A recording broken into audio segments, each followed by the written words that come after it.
If you're a small business owner, you'll know just what it's like to be the chief everything officer. HR, payroll, employee benefits. Well, Gusto can do all of that for you. Gusto is online payroll and benefits software built for small businesses. It's all in one, remote friendly, and incredibly easy to use. It's quick and simple to switch to Gusto. Just transfer your existing data to get up and running fast. Try Gusto today at gusto.com/locked-on-soccer and get 3 months free when you run your first payroll. That's gusto.com/locked-on-soccer. The world's biggest soccer tournament has arrived, and you can trade the entire tournament on Kalshi. On Kalshi, you can trade every match from the opening stage all the way to the final. On Kalshi, you're trading against peers in a live market, meaning there's no house. And as the probability changes, you can buy in and out of your position. For a limited time, download the Kalshi app and use code CUP26 to get $10 when you trade 10. KALSHI, Kalshi. Trade the beautiful game. 18 plus only. Restrictions and eligibility requirements apply. Event contract trading involves risk and may not be suitable for all investors. Prices, values, and available markets may differ from those mentioned. For more information, see kalshi.com/regulatory. Whether you're watching your favorite NBA team at the arena, the bar, or hanging at home, grab an ice-cold Michelob Ultra and enjoy every moment of the NBA season. Stock up today and watch your team drop buckets with a bucket full of ice-cold Ultra. Michelob Ultra. Superior light beer. Enjoy responsibly. Copyright 2026 Anheuser-Busch. Michelob Ultra. Registered light beer. St. Louis, Missouri. Must be 21 plus to order alcohol. Alcohol available only in select markets. Ladies and gentlemen, welcome to Achtung Millwall. Broadcasting from beautiful South Bermondsey, it's the #1 Millwall podcast. Accept no substitute.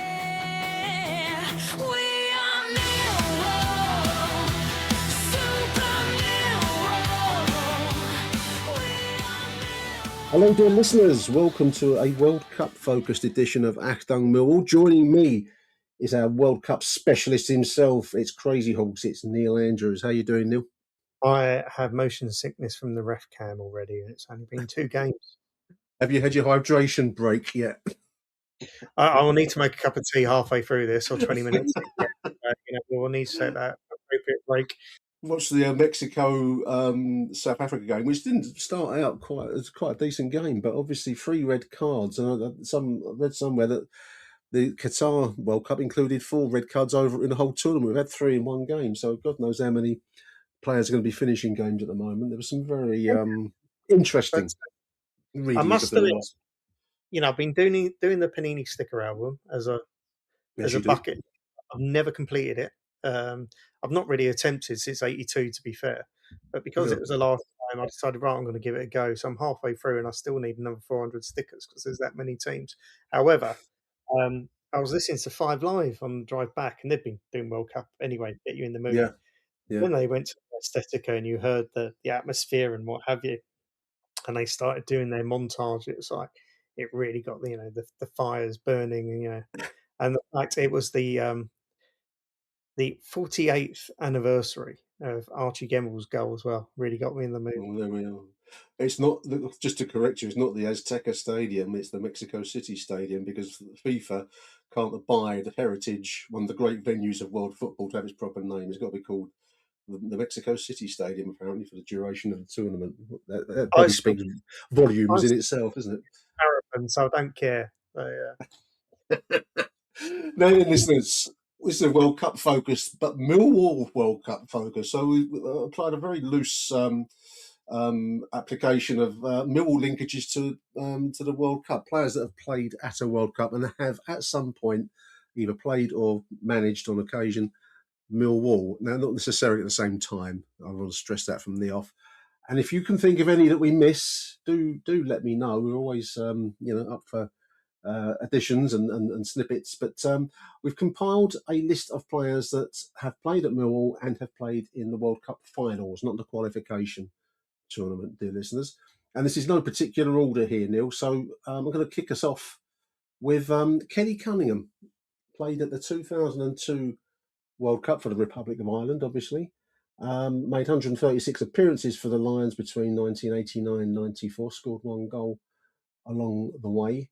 And that was, of course, the famous World Cup of the Saipan incident. The film has come out recently. Have you watched the Saipan film, incidentally, Neil, before we go on to Kenny? Have you seen it?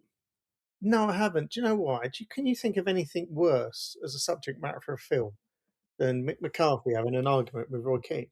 Well, It's it's hardly a it's hardly Nixon. His name. going to China, Nixon and Frost. Yeah, it's not Nixon Frost, is it? You know, your training methods are shit. Yeah, okay. That means a 90-minute Well, feature. basically that's all it is. You know, it's I don't like your training methods, and the hotel that we've been booked in hasn't got a proper football pitch. I mean, you know, it's they stretch it out. I can't remember if they had playing Kenny Cunningham, if he featured at all. I don't know if he was part of that particular drama. But according to McCarthy, who's actually portrayed quite unfairly, I felt he's played by Steve Coogan in the Saipan movie, and they do a bit of a hatchet job on him, playing him as a bit of a simpleton. I don't think he was a simpleton. But anyway, they said Kenny's qualities as a player are easy to see. From day one, he's been a great influence in the Republic of Ireland squad. He's a talker on the pitch and organises the players around him. He's a calming influence. Good player for us. I used to like Kenny Cunningham. He was a strong, calm defender, wasn't he? One of many Republic of Ireland players playing the World Cup. You know, as you said, 2 for Millwall as well. Yeah. So Mick McCarthy, obviously. We'll come back to him. Yeah. And obviously Stephen Reid, which Yeah. I've got a fabulous anecdote about, which we'll come back to. It's not We'll fabulous. come back to. This is no particular order. Listen, it's literally as we thought them between Neil and myself on an exchange of X messages. So Kenny Cunningham, he played in the 2002 Japan Korea World Cup. But we're going to move along. We've got a few years to get through. So Carlos Edwards, Neil, played in the 2006. That was Germany, wasn't it? 2006 World Cup. Playing for Trinidad and Tobago.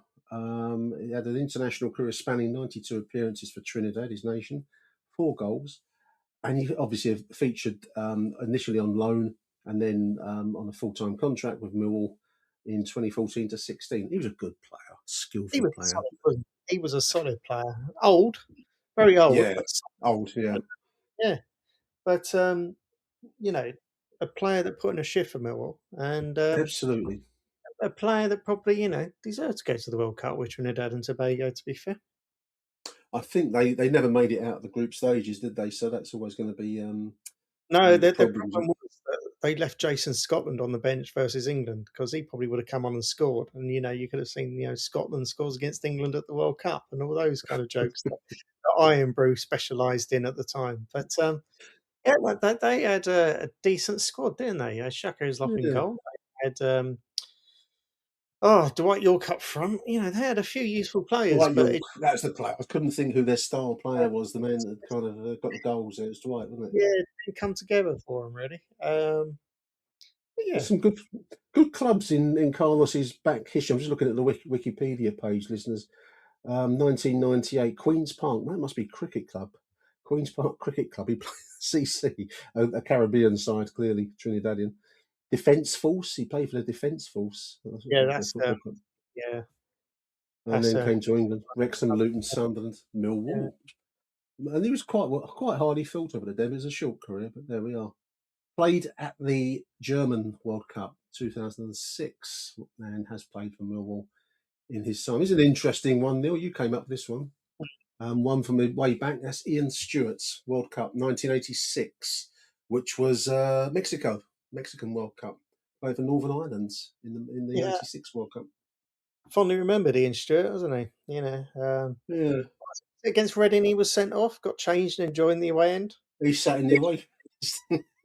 Mad for it. I think he was mad for it, wasn't he? As they say.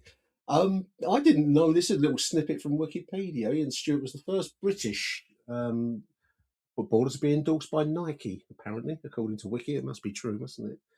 I didn't know that. Played for the Lions in 1982-83, made 11 appearances and 3 goals. Quite a short career for his Millwall time. Came from QPR.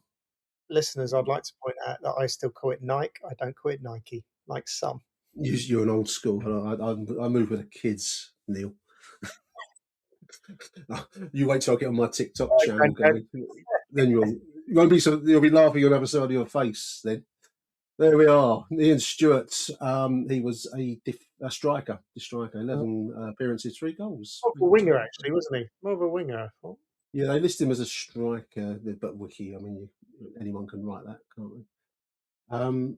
But we move along. Millwall names, or at one time Millwall names with World Cup linkages, and we have a link to what many feel I feel was the greatest World Cup of the lot, 1970 Mexico, via Alex Stepney, who of course was a Millwall goalkeeper, 1963-66. 137 appearances for the Lions before moving on to Manchester United, and he was a squad member rather than playing any part in the 70 World Cup. He was certainly there as a squad member, Alex Stepney. Moved on to Chelsea, not Man United. Played one game. Chelsea? Yeah, moved on to Chelsea, then played one game, went to Man United. I forgot about the Chelsea bit. Yeah. Yeah. But yeah, so he only ever played once for England, funny enough, against Sweden. And rumour has it that Alf Ramsey selected him so he could get used to the wet turf ahead of the European Cup final that was due to be played the following week. But the interesting thing to note about that when the teams walked out, he had a blue shirt, blue goalkeeper shirt. Yeah. Was obviously playing yellow. But for that game, Sweden played in their away kit with blue shirts. So he had a clash. He had to swap his shirt before the game started. And I don't think he had a number on the back. Then at halftime, he came out with number 12, I think it was, which was his number for the forthcoming European Championships. So he wore 3 different shirts on his only England appearance. This is the kind of content you tune into our show for, listeners. I didn't know that. This is kind of the fact that guarantees you'll never get a girlfriend. Won the European Cup, of course, the week after his free-shirted appearance for England. It was in tough times up against some serious opponents. Gordon Banks, obviously, who's fairly old, famously in the West Germany 3-2 loss in the quarterfinals of that World Cup. CIA involvement, yeah. So did you see that story?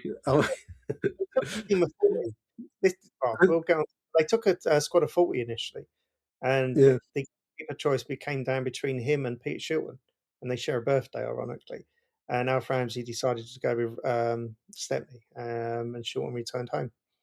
But yeah, I see the CIA story, but it doesn't explain why they went 2-0 up and then took off Bobby Charlton. Devilish work by Alf Ramsey.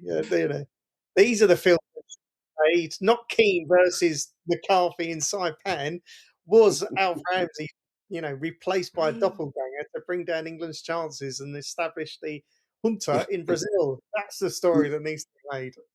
The nub of the story is that the CIA wanted to nobble the English side in some way to promote the Brazilians, the greatest team of all time. I don't think they really needed much promotion, but they wanted to reinforce their military dictatorship, as is the way of the CIA. That's it, they say, and they apparently may or may not have poisoned Gordon Banks, depending on which conspiracy theorist you want to believe.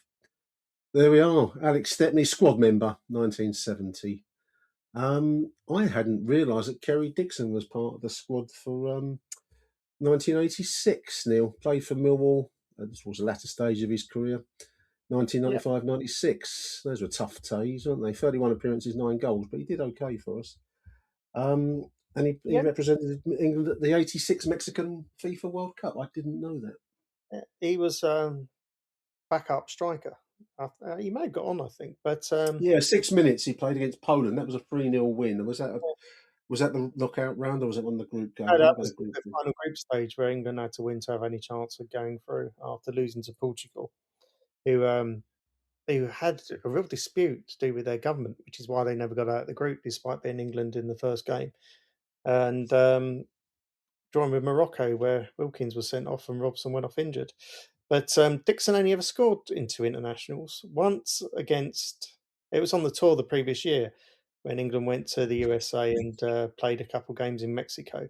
Yeah. He scored against jet-lagged West Germans, as one historian kindly put it, and American college kids found his international level. That sounds rather disparaging towards Kerry. Yeah. 8 caps for England, 4 goals, despite it being against jet-lagged Germans and college kids, as they say. So yeah, 6 minutes versus Poland in this particular World Cup, but he was there. So fair play to Kerry Dixon. Made his name at Chelsea, didn't he? 335 appearances at Chelsea, 193 goals. That's quite a tally from 1983 to 92. That was the main bulk What of I his career. remember about Kerry Dixon, real aside, he was a sub once, and he was warming up, and there was a little kid at the bottom of the South Stand, or the Dockers Stand as it's now known. He was Yeah. absolutely in tears, and I don't know why he was in tears. I think he'd lost his dad or something, you know. The As kids do, CIA poisoned his fans or something. get overwhelmed as they do. But you know, he went over and consoled this kid instead of warming up, and you know, That I speaks know he then volumes. got, Yeah. I know he got arrested for cocaine stealing or whatever, but you know it did speak volumes that there was a human there. That makes That sense. reminds me of my old nan when she had to do jury service, and he kept saying, "Oh, whoever was in the dock, oh, that could be my boy there. Look, I feel sorry for him. He's all right. Let him off." Oh, well, there we are, Kerry Dixon. Yes, I bet friends are still alive. He's not a murderer. We move along. We've got to keep the pace going on this particular show, listeners. We're going to move along to Bruce Murray. Now, there's a name I haven't said in a long time. Bruce Murray played for the USA in Italia 90, World Cup 1990. Made 13 appearances. Huh? Did he play 94 as well, or was it just 1990? Wikipedia, which is my go-to source for everything, listeners, says that he earned 86 caps for the USA, 21 goals, including one goal at the FIFA World Cup 1990. Doesn't mention the anymore, so I haven't checked that out, but he certainly was at 1990. Might have played in the US, I don't know.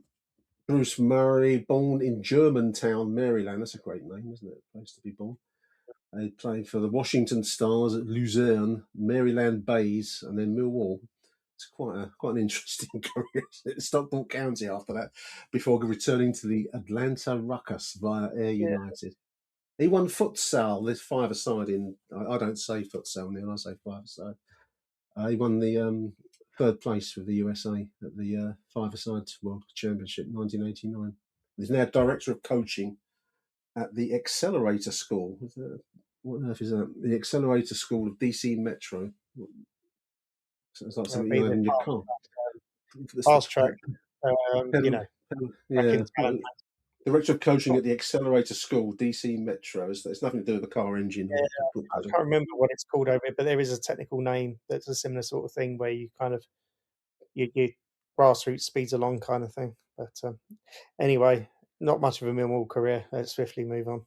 No, we will move along because these are tenuous connections, listeners, but we'll grab them. Much less tenuous, although it was always after his Millwall career. Tim Cahill played at 3 World Cups, Neil, 2006, 10 and 14, obviously for Australia. And 20... We don't really need to talk about Tim Cahill because everyone knows the impact Tim Cahill had on Millwall. Well, does everyone know his middle name, though? That's my question. It's Tim Cahill. Was it God? Filiga. That's a strange name, isn't it? I think his mum was Indonesian and his dad, I think, was Irish, I believe, Australian Irish, but he was brought up in London. Hence Filiga, that's his middle name.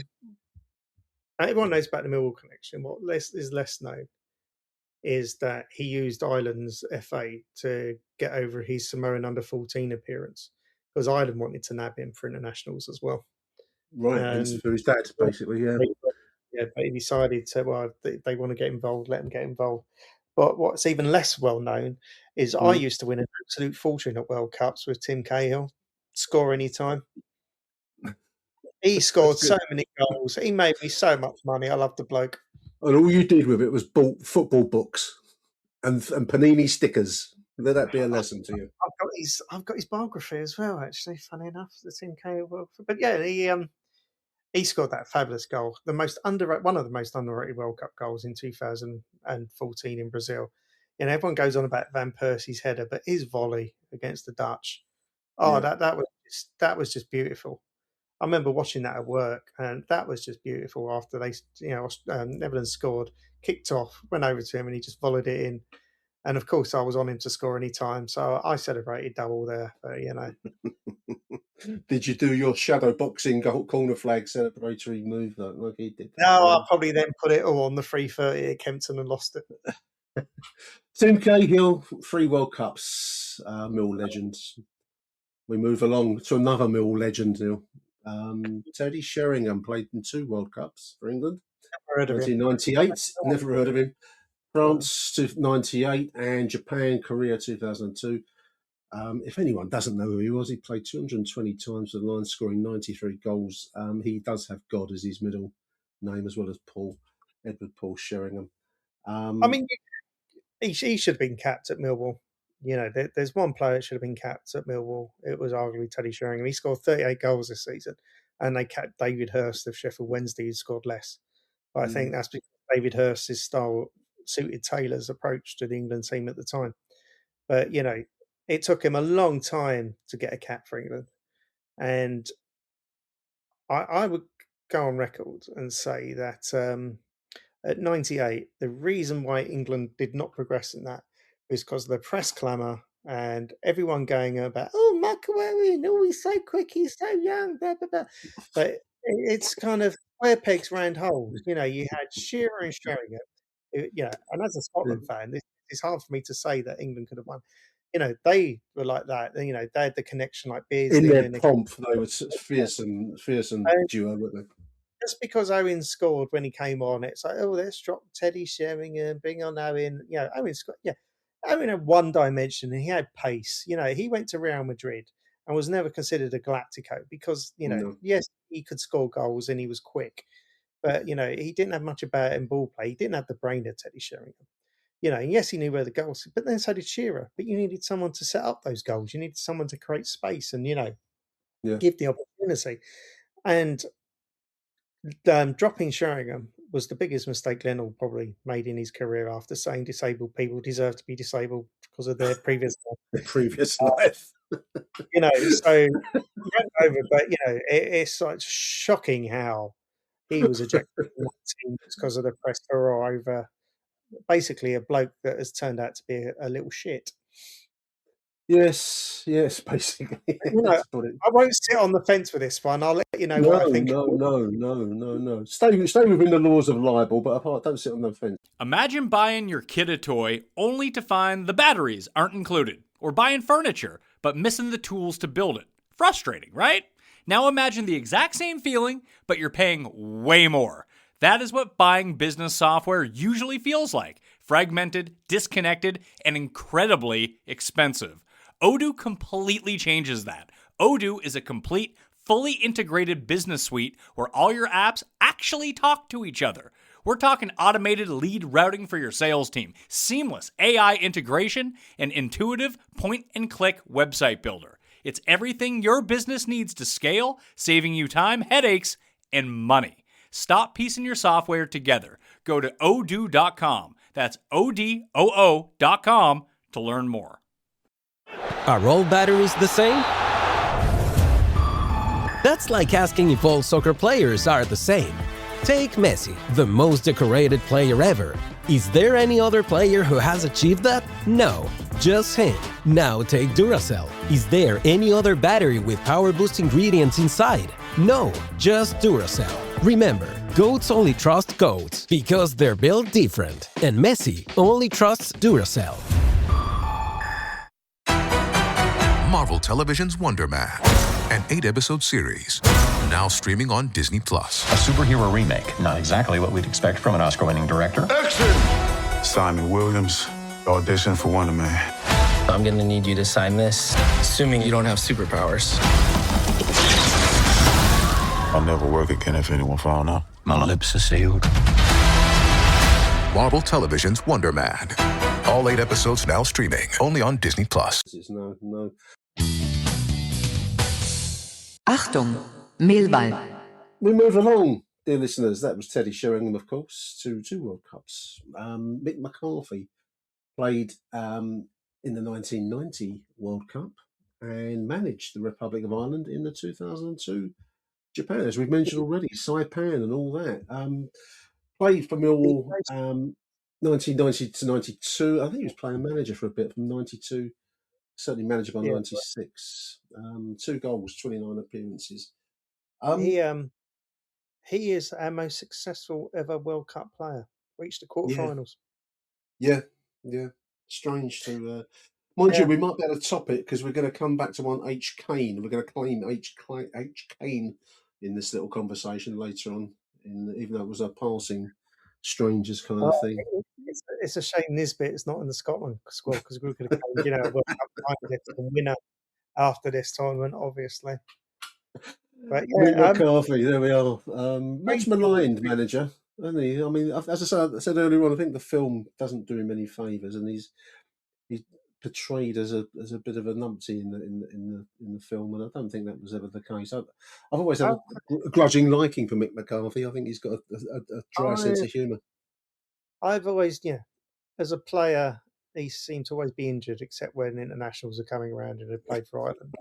As a manager, his treatment of Uwe Hooks, I think, was diabolical, and his treatment of people like Kennedy as well. I think as a player, as a manager and a people person, I think he left a lot to be desired. And I think he destroyed a few careers at Millwall. So for me, the jury will always be out. There's a scene from Rioch's scouting. He he certainly built it on Rioch's squad. There's an interesting scene in the Inside Pan where Roy Keane, inverted commas, they're having this row in front of the whole team about the training facilities and everything, and Keane accuses McCarthy in the film of being what they call a plastic paddy. For anyone who don't know, it means he's not really Irish, born in Britain, born in Yorkshire, of course. Which how true that is, I don't know whether that actually was said. The line between what was real and what was made for dramatic purposes was quite hard to tell in the film. But there's the actor playing Coogan playing McCarthy kind of gets enraged at that, saying how he's as Irish as anyone else in this room and all this kind of stuff. So just sometimes think that Roy Keane's done a good job of being national treasured somehow without any basis for any playing career. Good player, but not a very nice person often, I think, on the pitch. And from the way they portrayed him in the movie, given to a sharp tongue when in a corner, So it was interesting portrayal of both. Really. There we go. Let's move along. Here's a name, one of the greats, Millwall names. John Daddy Budvarsson, who played in the World Cup of 2018, which was Russia. 69 appearances for the Lions, five goals, 2019 to 22. Played in the FIFA World Cup in the Icelandic national side. Well remembered at the Den, I think, John Daddy. I think divides opinion.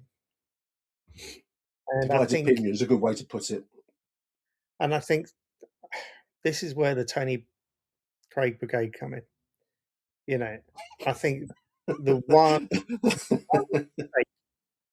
he was through on goal last minute and he put it wide. Yeah. I should have scored. And after that, he was on. He could have scored a hat trick and he still would have been crap. It's funny how people turn on one. Is a lot more intelligent player than people realise. Used to come on a lot of subs when, should we say, the game was already lost. He had a difficult brief there, didn't he? So I think. Misjudged, in your opinion. Good way of describing it, but I think unfairly. But that's what keyboard warriors do to people. Well, they do. That's right. John Daddy Budvarsson was the grandson. I'm just trying to look it up now. He's related to some of the great Icelandic language writers. Not much calls for Icelandic literature on the Millwall scene, but two of Iceland's premier writers. He was the grandson of Thorstein frá Hamri and Asta Sigurdardóttir. Do you know, anecdotally, about the Icelandic translation of Dracula? No. So someone translated Dracula into Icelandic, didn't like the story, so redid it to what he wanted, and no one noticed for about 100 years. How would you know? How would you know? It's hard enough to pronounce their names, let alone read the language. There you go. There you go. Move along, listeners. Chris Wood. Remember Chris Wood? I can never forget Chris Wood. We were so keen to get Chris Wood. We rustled up £1 million when we were broke. 2012, 19 appearances for the Lions, 11 goals as a Millwall player. Played at the 2010 World Cup, that's South Africa, and New Zealand, obviously. They never lost. Ran out without losing the game. I think that's right. They drew all three and went out without losing the game. Yeah, he's the most capped national New Zealand. I suppose he'll be out there in America now. He is. Yeah, he played in the friendly against England the other day. Yeah, good player.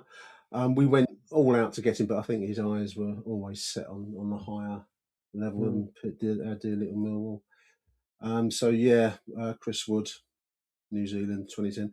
Now on the similar tenuous level, they were going to claim Harry Kane, who was also loaned to us. Wood was on loan. Harry Kane was on loan to us famously, and he played at the 2018 World Cup win for Russia. And played for the Lions on loan 22 times in 2012, scoring 7 goals. As well I don't think it is tenuous, actually. I don't think it is tenuous because he always says, that was the loan period that made him. Played at Spurs, Bayern Munich, England, runners-up in UEFA recently, wasn't it? The European.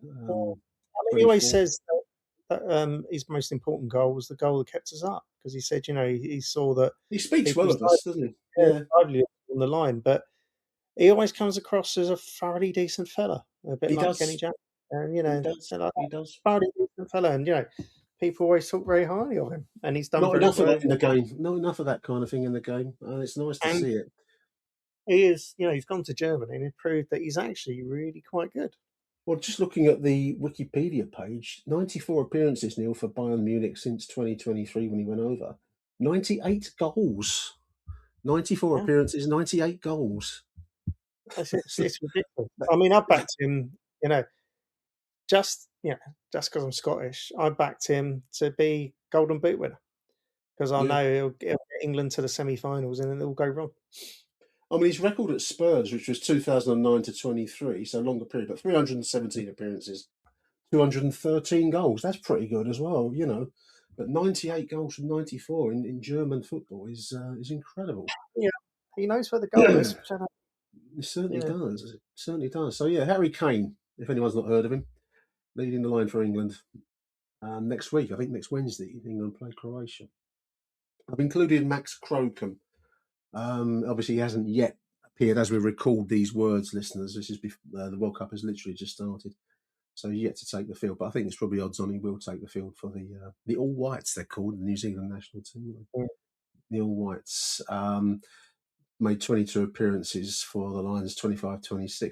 I like Max Crocombe. I thought he was a little bit unlucky to fall by the wayside with the arrival of Andy Patterson last season. Neil, how did you see that choice? Can you understand it? Yeah, we spoke about that, didn't we? Little bit is a statement. I think he was very unlucky to be put on the wayside because he hadn't done much wrong. Nothing wrong. No. I thought he was a solid. Whether he could have made some of the saves Patterson made, the reaction, the reflex, yeah. I don't know, but he did one against Newport County. As you would have seen on my goalkeeping site, listeners, if you follow it. Goalkeepers are different. Yeah. He made a great reaction save against Newport County, didn't he? In the cup. Yeah.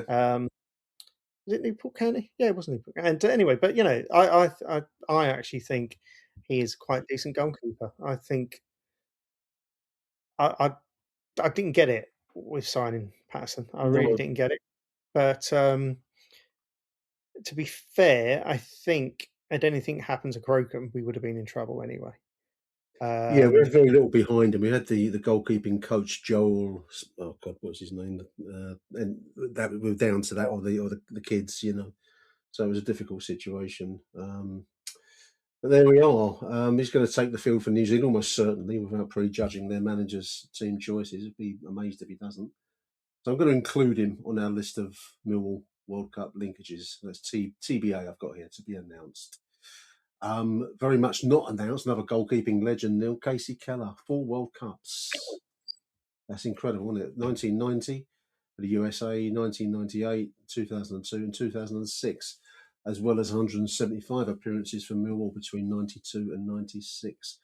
A great goalkeeper and a 4-time FIFA World Cup participant, as Wikipedia puts it here. Didn't make 94. No, there's a thing. It was ignored by US coach Bora Milutinovic for the 1994 FIFA World Cup. That was because we're in the playoffs. Was that we what it was? We reached the playoffs, and the Derby playoff. The one that went wrong at the end. To get the squad sooner, so he went with Luton's keeper instead. Wow. Was it Jurgen Sommer?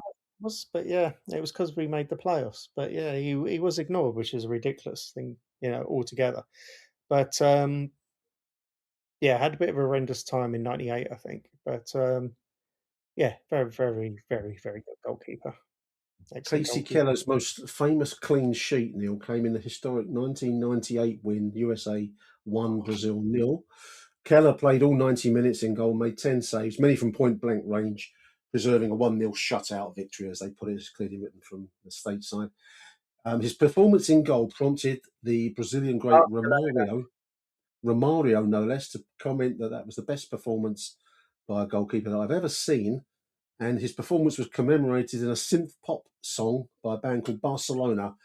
There you go. Tune called Casey Keller. Yeah, that's on the website as well. Oh dear, these are the little snippets that make life worth living, listeners. Moving along. Tony Cascarino played twice in the World Cup, 1990 for the Republic of Ireland, and 1994, as well as 105 appearances for the Lions. Lions legend, really, and he 42 goals, part of the classic side that won promotion to the top flight alongside Teddy Sheringham, we've mentioned already, 1987 to 1990. Famously transferred for a set of tracksuits from Crockenhill to Gillingham now. And a sheet of scaffolding. Training equipment as well as tracksuits. Do Crockenhill still exist out there, listeners? Do tell us if they do. I've never been to Crockenhill. Used to work in Orpington, but I've not been to Crockenhill's going at ground. So yeah, it came on in '99, didn't he? After he went to Villa. That's right. And it's time for your anecdote now. Stephen Reid played in the World Cup of 2002, Saipan. Played for the Lions between 1998 and 2003. 139 appearances, 18 goals. A great player. I used to love Reedy and his free kicks and his dynamic midfield play. And he was a really great sad when he moved on. Great midfielder. Loved Reedy. Really good player. Could really hit a ball. But he wasn't in the original 22. Was he not? They went with Mark Kennedy. And the eve of the tournament, Mark Kennedy got injured in Niall Quinn's testimonial. I think it was Sunderland versus Republic of Ireland. And so Stephen Reid was called up. He was at the airport at the time with his girlfriend. They had told him not to go away, but he thought, I'm going to go on holiday. But he got called up. Anyway, at the time, I was working with a bloke called Cathal Durban, who had a hotline to the Republic of Ireland FA. He was I worked for a company called Sports.com. He was a football journalist. And he told me Stephen Reid was going to be called up, but the news was embargoed. And they had someone sit on the House of Fun website to ensure I didn't tell people that Stephen Reid was going to the World Cup. So can you keep a secret? Can you do? Actually, the thing was that as soon as the embargo was lifted, I put on that Stephen Reid was going to the World Cup. And there must have been about 20 people turn around and say, I'm talking bollocks, you know nothing. Mark Kennedy's going, blah, blah, blah. And then it's loads of people ate humble pie. And you love that, don't you? I'm not a very interested man, obviously, but oh dear, I've actually broken a news story. Stephen Reid, great player, one of my favourites. I like the look of Massimo Luongo, Neil, as well, but he's obviously injured for the bulk of the season. Has now been released by the club, but he was part of the Aussie 2014 World Cup squad. Made 9 appearances for the Lions. but I think has a career as a commentator because he came over very well on Lions TV when he did the kind of co-coms with Cole Bates. You know, better than Brian Horn and Tony Craig, but then again, that's not very hard, you know. You're on fire today, aren't you? What did you have for breakfast? he had some nice touches, Luongo. I think he could have made a difference this year, but because of his age and his injuries, I think it's probably the right move on. But I think so. Little player. Nice bloke as well. Nice bloke. I've met him. He's a lovely bloke. Moving along, listeners, we're coming towards the end of the list here now. Sergei Uran, anyone remember him? Played for 3 different countries, Neil. The USSR, the Commonwealth of Independent States, briefly. It took over from the USSR when it folded. And then, of course, Russia played for the Lions. 13 times scoring 1 goal, part of the infamous double signing of the Russians in 1996. Played in the USA World Cup for Russia. I think the thing is, he got more points on his driving license at Millwall than he did playing for Millwall. Yeah. Oh dear, that was a strange period. The Kulkov and Uran. Uran played in the World Cup. We're going to come back to Kulkov. I'm going to include him, even though he didn't play in the '94 World Cup. Both good players, but so woefully out of condition, and both in love with the bottle, shall we say. It could be a country song. I fell in love with a bottle. Vasily Kulkov refused to take part in the '94 USA World Cup, Neil. He fell out with the Russian FA and collectively with other players wrote a letter demanding that the team manager of the time, Pavel Sadirin, resign. He did not resign, and consequently Kulkov, the other half of our Russian duo, didn't go to the US in '94. I've included him though, just because my show, I make the rules. He played 6 times for the Lions, not very well. Yeah, they did. He died, didn't he? Yeah, he's passed away now. Yeah. Sadly. Yeah. R.I.P. R.I.P. Get business done with the new American Express Graphite Business Cash Unlimited card. With unlimited 2% cash back on all eligible purchases, unlimited 5% cash back on flights and prepaid hotels booked through American Express Travel Online, and a flexible spending capacity that can grow with your business, you'll have the confidence to keep building. Apply today and earn a welcome offer of $1,500 cash back after you spend $50,000 in qualifying purchases on your new card within the first 6 months of card membership. Terms apply. Learn more at go.amex/graphite. I think we've got a few more to go. Lucas Neal, great player, skillful player, played for. Probably one of the most skillful players ever to play at Millwall, actually. I think so. He had all the touches and all the skills. And had to move on, I think, to another one to find the recognition elsewhere. It went from the Lions from 95 to 2001, but then moved to Blackburn, West Ham, Everton, Galatasaray, and into Saudi Arabia. Played in the 2006 German and South African World Cups for Australia.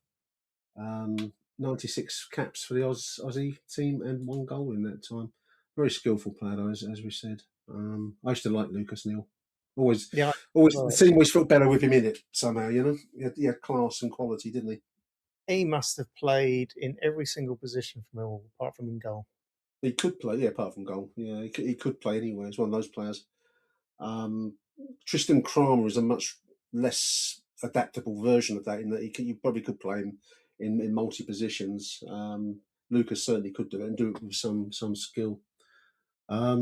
Jimmy Nichol didn't play for us, but he did manage us. Not very well. Played the reserve. Did he play? Oh, he played the reserve. Do you remember at the end we went down and we had all those injuries and suspensions? We were so short of defenders. He re-registered. Yeah, I didn't know that. Yeah.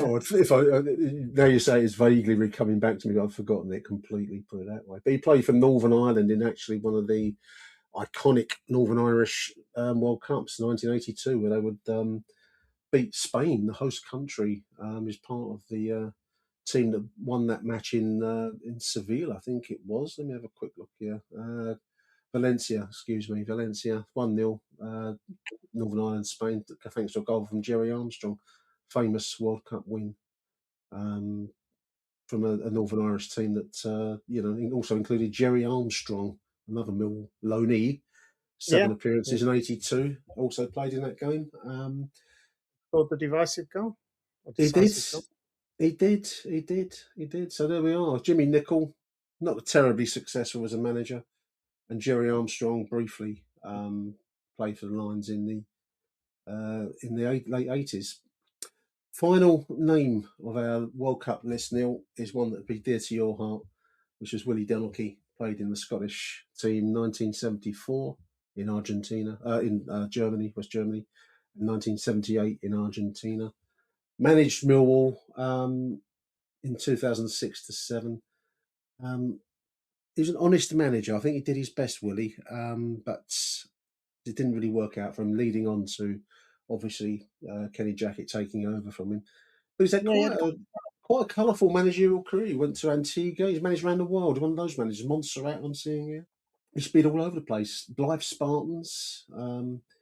So yeah, it's quite an interesting career, and obviously played at 2 of the great World Cups, 74 and 78. He was squad player at 74. Squad player. Yeah, was he in the Archie Gemmill game, the famous? He contributed to my book. Yeah, I asked him what he thought of the Zaire team, and he gave me, not the answer I wanted. I had loads of questions for him, but but he's most famous for scoring that own goal against Jim Blythe against Northern Ireland in the home championships just before that, where he kind of hit a 20-yarder into the back of his own net.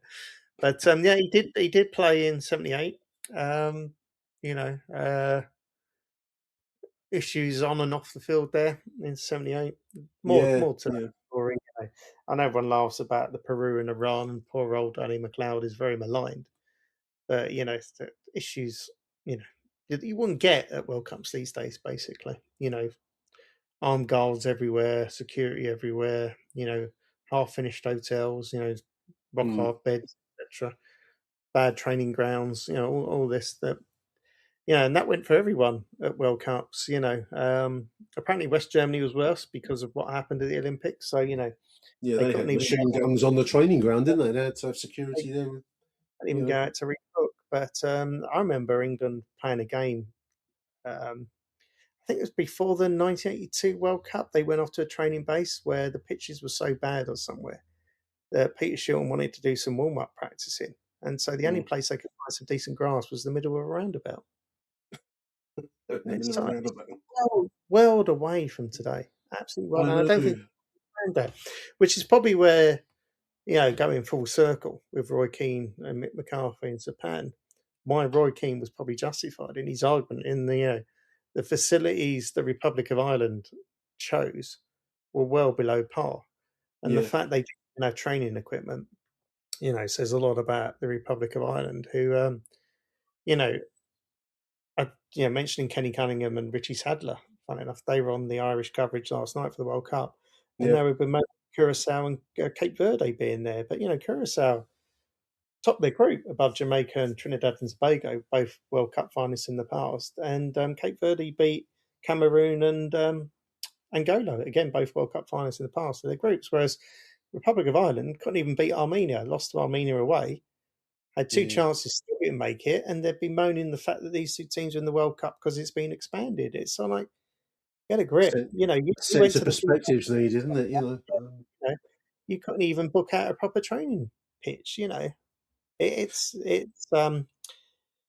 probably time for my medication. There we are. Neil's going to go away and have a tablet and calm down. I'm going to go and have a cup of tea. That's the Millwall World Cup. If you can think of anyone that we've missed that has taken part in the World Cup final stages, I'm not talking about qualification groups or internationals, there's been more. But if we have missed anyone, listeners, do let us know. We always like to receive constructive criticism. I do think we have missed someone. I think I've got a feeling we missed someone. We think we're missing someone, but I can't see who it is. But obvious. It's going to be someone blindly obvious. I thought it was Danny Chitu, but he never played for Nigeria at a World Cup finals. He's listed on Wiki as playing in a qualification tournament, an African Cup of Nations, and so on. So not Danny Chitu. But if there's any others, if we've missed someone, then do let us know, and we'll certainly revisit it. Neil Andrews, happy World Cup viewing, mate. Thank you very much for doing this. I appreciate it. You're more than welcome. I'm off to get motion sickness from ref cam. I will be back at some point during the course of the next few weeks, listeners. Thank you for listening. Arrivederci Millwall. Bye for now. When I was a little boy, I asked my mother, what will I be? Just a quick postscript, dear listeners. We did, of course, forget Glenn Johnson, who played for us on loan from West Ham in 2002. 8 appearances for the Lions.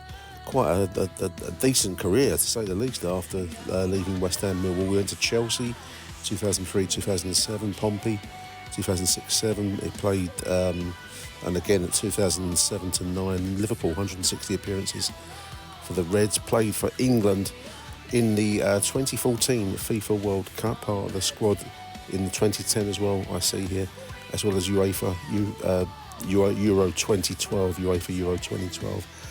Good fullback, right back, at the time way out of our price bracket, born in Greenwich.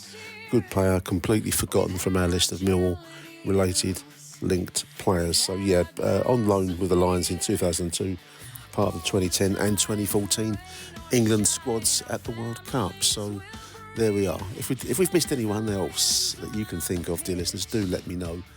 I'll include them on the shows going ahead, if there are any that you can think of. Huge appreciation to Neil Andrews for joining me on this show. Thank you to you too, dear listeners, for listening. End of postscript. Arrivederci Millwall. Bye for now.